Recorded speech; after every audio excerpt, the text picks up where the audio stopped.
ஓம் சாய்ராம். வியாழக்கிழமையில் இந்த எளிய சாய்பாபா பூஜையை செய்யுங்கள். வாழ்க்கையில் நல்ல மாற்றத்தை உணர்வீர்கள்.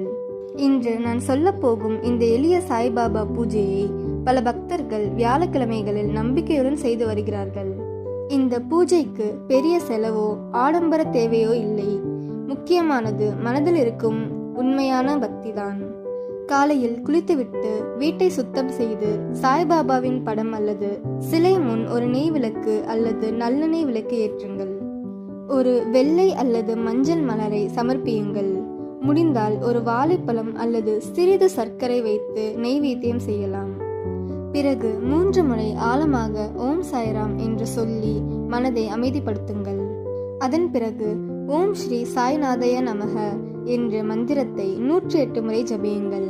நேரமில்லை என்றால் 11 முறை அல்லது 27 முறையாவது செய்யலாம். பின்னர் சாய்பாபாவின் 11 வாக்குறுதிகளை அல்லது சாய் சச்சரித நூலில் ஒரு அத்தியாயத்தை பக்தியுடன் படிக்கலாம். அதன் பிறகு உங்கள் மனதில் இருக்கும் கவலைகளை எல்லாம் சாய்பாபாவிடம் ஒரு குழந்தை தன் தந்தையிடம் பேசுவது போல சொல்லுங்கள். மனதை மறைக்க வேண்டாம். இறுதியாக இதை சொல்லுங்கள்: பாபா, என் வாழ்க்கையில் என்ன நல்லது என்று உங்களுக்கு தெரியும்.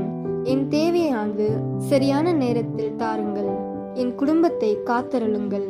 என் மனதில் நம்பிக்கையும் பொறுமையும் எப்போதும் நிலைத்திருங்கள். பூஜை முடிந்த பிறகு அந்த நெய்வேத்தியத்தை குடும்பத்தில் எல்லோருடனும் பகிர்ந்து சாப்பிடுங்கள். முடிந்தால் ஒரு ஏழை அல்லது பசியால் வாடுபவருக்கு உணவு வழங்குங்கள். சாய்பாபா அன்னதானத்தை மிகவும் உயர்வாக கருதினார். இந்த பூஜையின் நோக்கம் அதிசயத்தை கட்டாயப்படுத்துவது அல்ல, மாறாக இறைவன் மீது நம்பிக்கை, மன அமைதி, பொறுமை மற்றும் நல்ல எண்ணங்களை வளர்ப்பதே.